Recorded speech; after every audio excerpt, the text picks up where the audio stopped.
Hey gamers, if you're into Metroidvania games, of course you've come to the right place. Today, I'm gonna show you my picks for the top 25 best Metroidvania games of all time, 2025 edition that you should play. Now, I know some of you might disagree with my picks, and honestly, that's okay. We all have our own favorites, and maybe you might just find a hidden gem you've never even heard of before, or maybe you can roast me in the comments if I missed yours. Before we go into the list, I want to tell you about my favorite place to buy games, and that's Instant Gaming. Instant Gaming is an awesome site for grabbing games at great prices. Not only they always have fantastic discounts, but also they running giveaways you won't want to miss. Seriously, these deals are hard to beat. Where else are you gonna find prices this good? Why pay full price when you can grab the same game for way less, right? Yeah, you can shop for games on all kinds of platforms, like PC, PS5, Xbox, and the Nintendo Switch. No worries, it's 100% legit, fast, and super easy to use, and their support team is available 24/7. So what are you waiting for? Go check out your favorite games by using the link in the description below and start saving your cash with Instant Gaming. And by using my link, you're not just getting awesome deals, but also supporting this channel. Alright then, let's get back into the list. Chronicles of the Wolf is a spiritual successor to Castlevania Symphony of the Night, made by Megami Games, the team behind Le Card Chronicles. You play as Matteo Lombardo. Your main mission is to hunt down and kill the Beast of Gévaudan, a terrifying werewolf terrorizing 18th century France. The combat is old school, like slash enemies, toss knives, summon ghost allies, and unlock powers like double jumps and underwater movement. Bosses are big and manageable. Matteo moves with that classic throwback stiffness, so a little patience pays off. So if you love classic Gavania vibes with modern Polish, this game is made for you.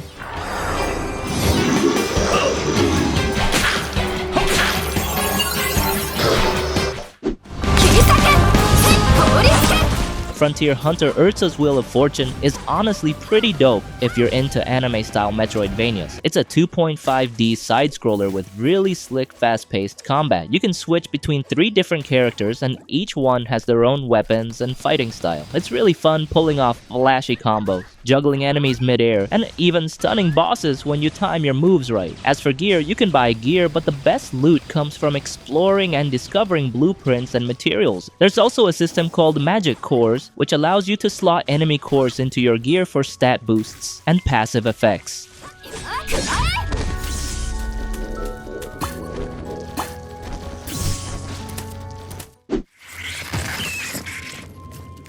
Mandragora Whispers of the Witch Tree is a haunting 2.5 D-Souls-like action RPG where you play as an inquisitor seeking truth behind a mysterious force called entropy. With movement abilities like grappling hooks and ground stomps, exploration becomes both strategic and satisfying. Combat is equally impressive, offering 6 unique classes, each with their own strengths, skills, and playstyles. Customization also runs deep. You can tweak builds through equipment, spell choices, and an expansive skill tree. While the story offers classic fantasy rebellion themes, it's mostly subdued, letting exploration and gameplay take the spotlight.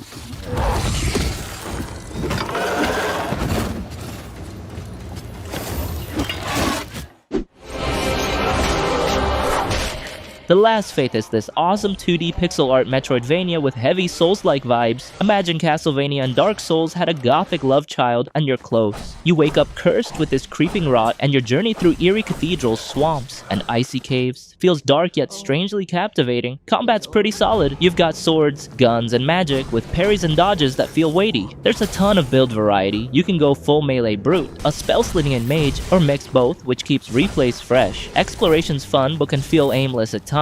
No waypoints mean you'll backtrack a lot, though uncovering secrets is super rewarding.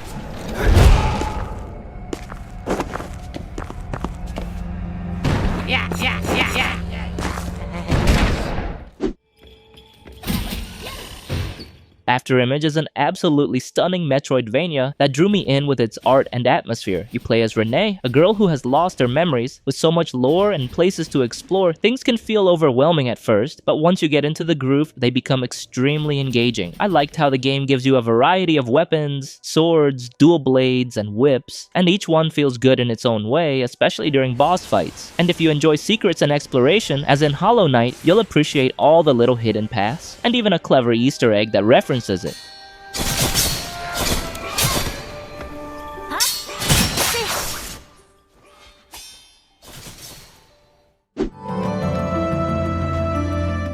Monster Sanctuary is this awesome mix of monster collecting and Metroidvania exploration. The battles are turn-based but super strategic, with a combo system that rewards smart moves, like buffing your team before unleashing a big attack to rack up damage. Instead of catching monsters with balls, you earn eggs after fights, which feels so rewarding when you hatch a rare one and add it to your squad. Each monster has its own skill tree, so you can customize them exactly how you want. Amazing! The game's exploration also is so fun because your monsters have abilities that help you navigate, like gliding or melting ice, which unlocks new areas as you progress.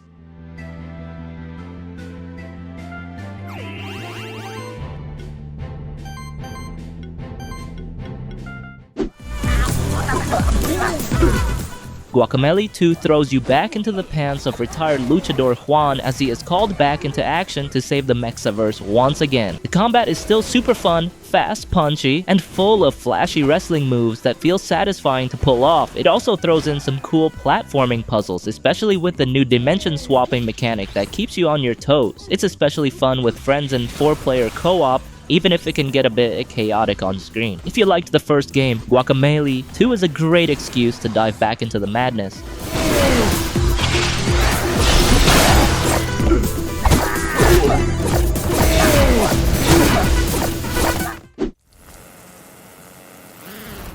Grime totally surprised me. It's this intense 2D action-adventure game where you play as a mysterious being with a black hole for a head. While the story is a bit vague, kinda like Salt and Sanctuary, the exploration and atmosphere more than make up for it. What really hooked me though was the combat. It's challenging and super satisfying once you get the hang of parrying and dodging. There's also a super cool absorb mechanic where you gain perks by parrying enemies, which makes mastering fights even more rewarding. The bosses are some of the best I've fought in any recent game, and a few even throw in wild post-death surprises.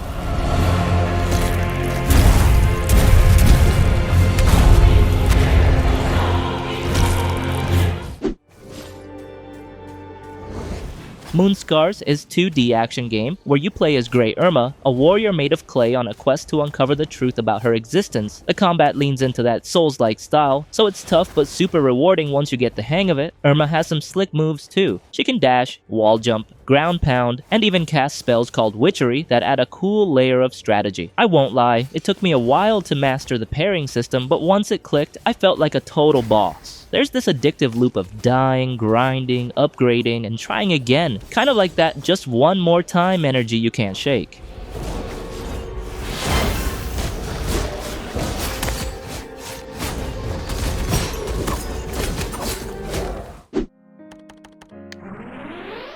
ASTLIBRA Revision, its incredible side-scrolling action RPG that totally blew me away. It's made by a solo developer, Kizo, who poured 15 years into crafting this gem using DX Library. In this game, you play as a boy with amnesia, accompanied by a talking crow named Karen, on a quest to find a mysterious girl from your dreams. Combat's a blast, with slick combos, a unique possession system for spells, and a high skill ceiling that rewards aggressive play. Character development is anything but simplistic. The game's progression system offers nuanced customization, blending a deep skill tree with equipment and tactical combat features that reward strategy and experimentation.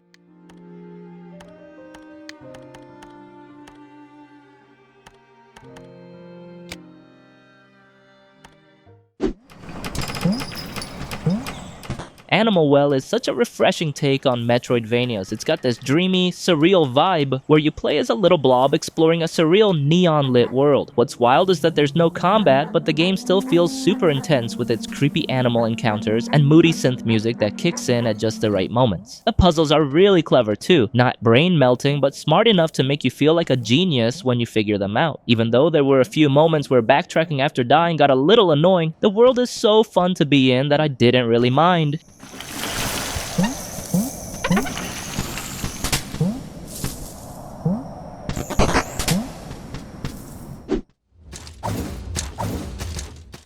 Salt and Sanctuary is like Dark Souls but in 2D, super tough but crazy addictive. It's got that same punishing difficulty, but the side-scrolling action makes it feel fresh. The art style?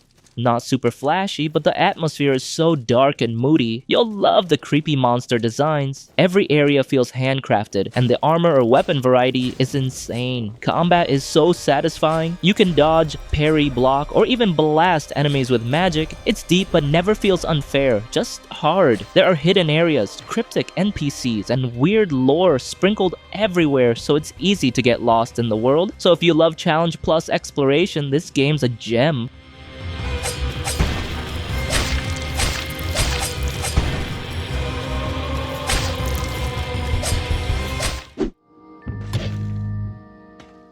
SteamWorld Dig 2 is like the first game, but greatly improved, and it takes that wonderful blend of mining exploration and Metroidvania and makes it all bigger, deeper, and more satisfying. The story's actually engaging this time. You play as Dorothy, a Steambot searching for his friend, and the way it ties into the whole SteamWorld universe is super cool, and gameplay-wise, it's all about digging, exploring, and upgrading, but it never feels grindy because every new tool or ability opens up crazy possibilities. The caves are like mini challenge rooms.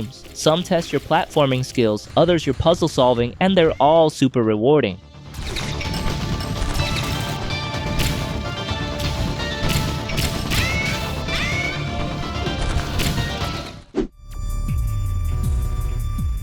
Axiom Verge is like the Metroid game we never got. It nails that classic exploration vibe, but still feels fresh and unique, like stumbling onto a hidden gem in your favorite genre. In this game, you play as Trace, a scientist who wakes up in a bizarre alien world after a lab accident, and the story pulls you in with its mystery. It's not just copying the classics. Instead of a morph ball, you use this little drone to explore tight spots and solve puzzles, and it even becomes a key part of platforming later. If you love Metroid or just want a deep atmospheric adventure with tight gameplay, Axiom Verge is an absolute must-play.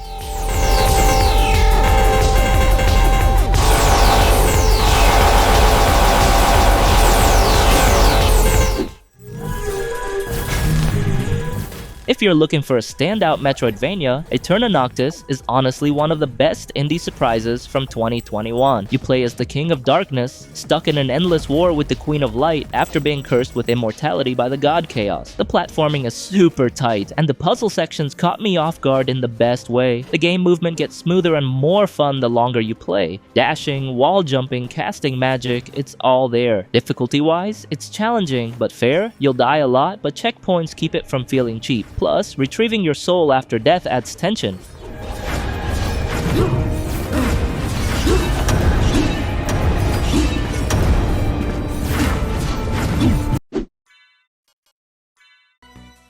If you've never played Castlevania Symphony of the Night, trust me, you're missing out on something legendary. It's one of those games that feels like a must-have, not just for nostalgia, but because it still holds up incredibly well. The gameplay is where it really shines though, introducing that now famous Metroidvania style where you're constantly unlocking new paths with new abilities. Exploring Dracula's castle as Alucard never gets old, especially with how the RPG mechanics make you feel stronger the more you play. And just when you think you finished the game, boom, there's a whole inverted castle with tougher enemies and even more secrets.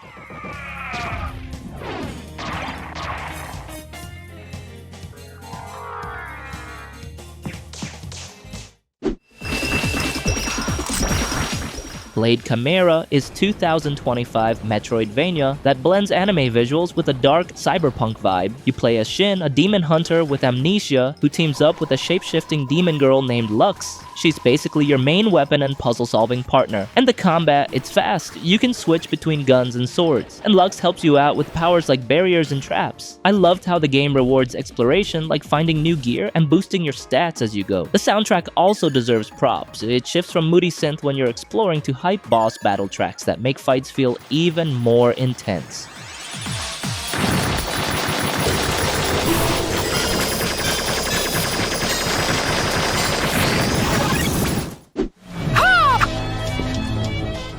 If you loved Castlevania Symphony of the Night, you seriously need to check out Bloodstained Ritual of the Night. It's basically a spiritual successor made by the same guy, Koji Igarashi. You play as Miriam, a badass orphan girl who can absorb demon powers, and the whole game revolves around exploring this massive, creepy castle full of monsters, secrets, and surprises. The gameplay feels super familiar in the best way. You fight enemies, uncover the map piece by piece, and find all kinds of upgrades and loot. And boss fights are epic, especially if you played Curse of the Moon. Some of those 8-bit bosses come back as huge 3D battles, which is cool, yeah.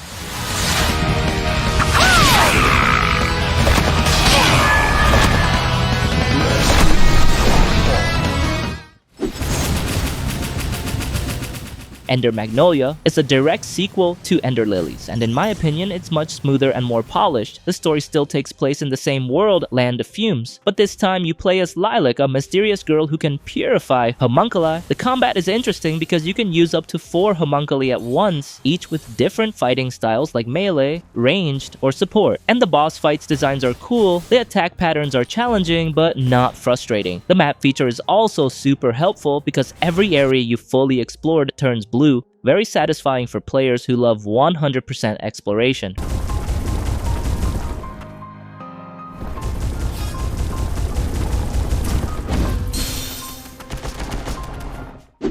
Still reflected in eternal scrolls. Blasphemous 2 is insane. It's this dark gothic Metroidvania where you play as the penitent one, slashing through twisted monsters in a cursed world ruled by a creepy god called the Miracle. The story is wild, full of tragic characters and religious horror, and even though it's super cryptic, piecing together the lore feels so rewarding. Combat is so smooth, bro. You get 3 badass weapons, a giant sword, a flaming flail, and a lightning-fast rapiers, each with unique moves and upgrades that make every fight feel fresh. Exploration is top tier too, and the bosses, absolutely brutal but so satisfying. Each one has these insane attack patterns and unforgettable designs that leave a lasting impression.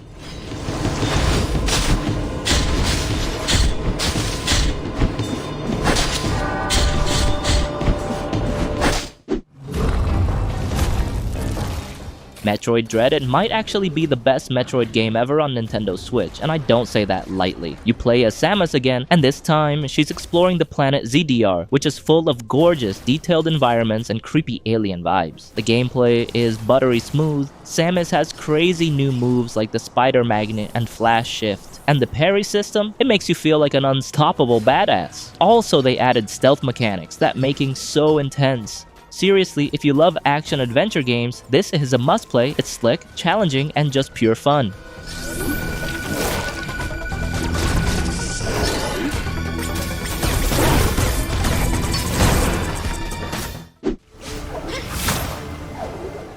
Ori and the Will of the Wisps is honestly one of the most incredible games I've ever played. It completely raised the standard for what a Metroidvania can be. The gameplay feels buttery smooth, the art is absolutely gorgeous, and the story hit me right in the feels. There's so much to love here, from epic boss battles and tight platforming to hidden upgrades, secrets, and a world that's just a joy to explore. The soundtrack is beautiful, the map design also top tier. It's one of those rare games where everything just clicks. Out of all the Metroidvania platformers I've tried, this one was hands down the most enjoyable. If you haven't played it yet, trust me, it's more than worth your time.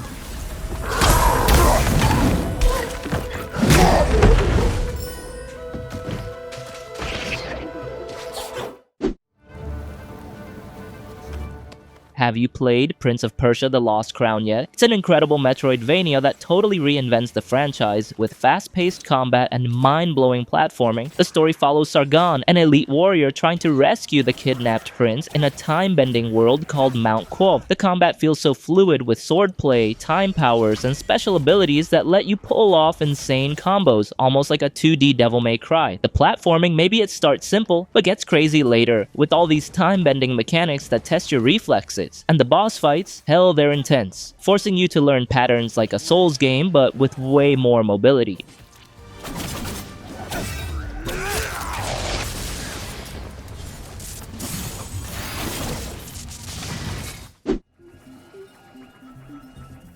Nine Souls is this super stylish Metroidvania where you play as Yi, a cat warrior with slick parry-based combat that feels as satisfying as Sekiro but in 2D. The game's got this gorgeous hand-drawn art style, blending East Asian mythology with sci-fi vibes. They called it Teopunk World. The combat is so satisfying, especially the parry system. It's super tight, and pulling off perfect counters feels like you're untouchable. The platforming is just as good, with crazy acrobatic moves, and just gets better as you unlock new abilities. And boss fights are a highlight. Challenging but fair, with epic move sets that force you to master dodging, parrying, and aerial tricks.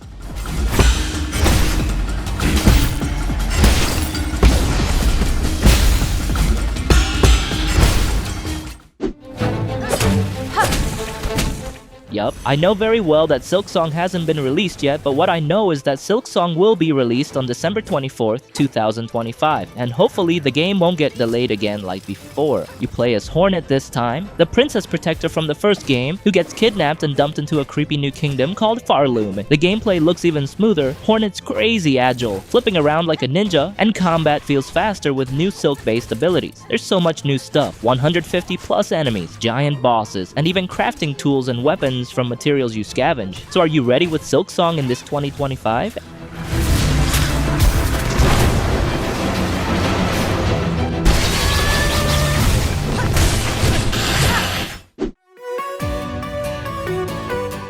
And that's it for today. Those were lists the top 25 best Metroidvania games of all time, 2025 edition that you should play. Got a hidden gem I didn't mention? Let me know in the comments below. And if you enjoyed this video or discovered a new title to add to your collection, feel free to like, subscribe, and turn on notifications so you'll never miss future content. So thank you for watching, and see you in the next video.